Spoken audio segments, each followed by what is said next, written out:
Hello, Greenlight the Day family. I want to wish you a happy holiday season.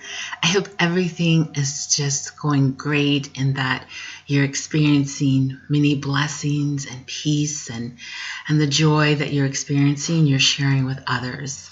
You know, it's that time of the year where there's this coming and going at the same time. The old year is going out, the new year is coming in, and I think our energies are just so high and low at the same time. I don't know, it's a very interesting place to be. I've been reading this book called Get It Done, From Procrastination to Creative Genius in 15 Minutes a Day. And I've been reading this book off and on for the last probably 6 months because I always have issues. I have all these great ideas and things I'm going to do, and then I don't do them. So I've been working on this, and it's been very eye-opening to find out all the ways that I procrastinate.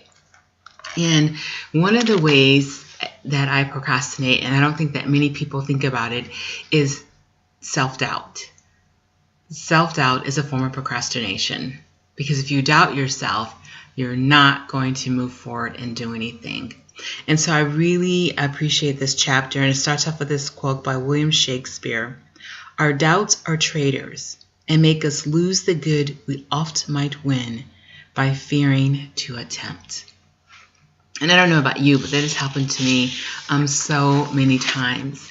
And self-doubt can come in many forms, but these three that I'm going to mention are the ones that have really been challenging for me and maybe for you. And so we can start off our day with overcoming ways of self-doubt and getting in that motion. I know Janie had a quote. She shared a quote, and I can't remember the exact words, but it was, if we're dreaming, we're not doing, basically. So how do we get out of the dreaming and get into the living the dream or doing what we dream? And so one of the ways that I get stuck with self-doubt, it's called getting ready to get ready syndrome. Oh my God, I have done that so many times. Like, I'm going to be ready when this happens, or I'm getting ready, but I got to do this first. Oh, if we wait for that, it will never, ever happen. I learned that I like the quote that she has in the book that talks about, like, if I lose weight, I'll do this or do that. And she says, honey, your destiny doesn't care how much you weigh. You can find a lover, sell your art, star in your show, and earn your fortune with the body you have right now.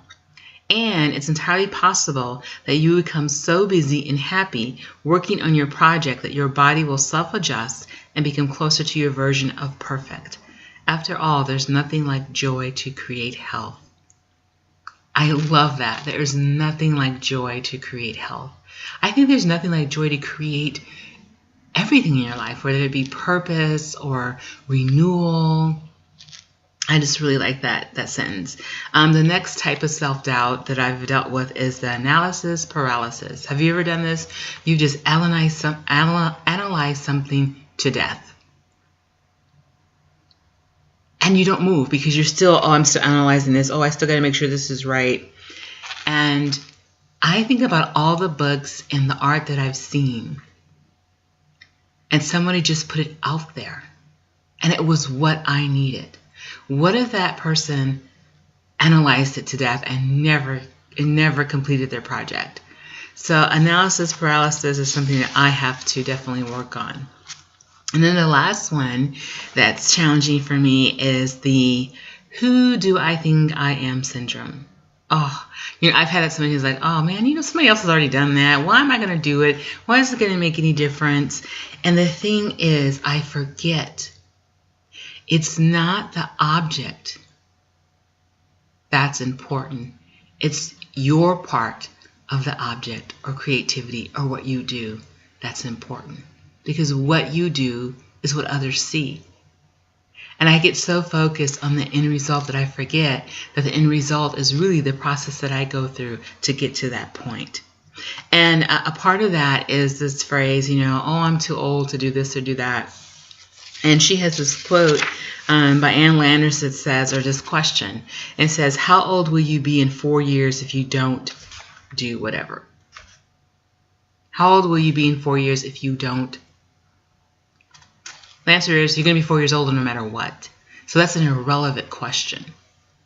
But we always use it.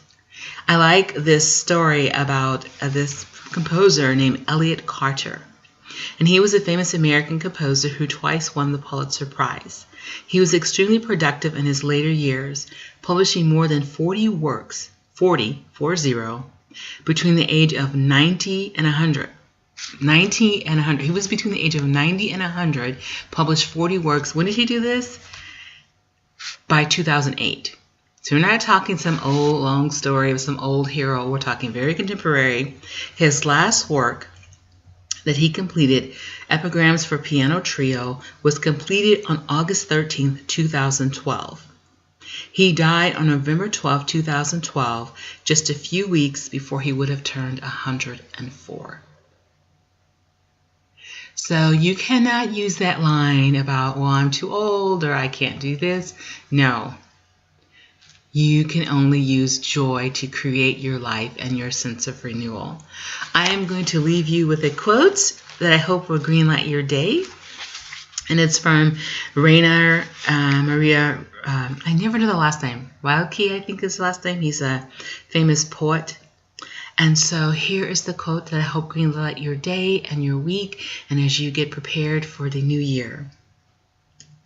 Perhaps all the dragons in our lives are princesses who are only waiting to see us act just once with beauty and courage.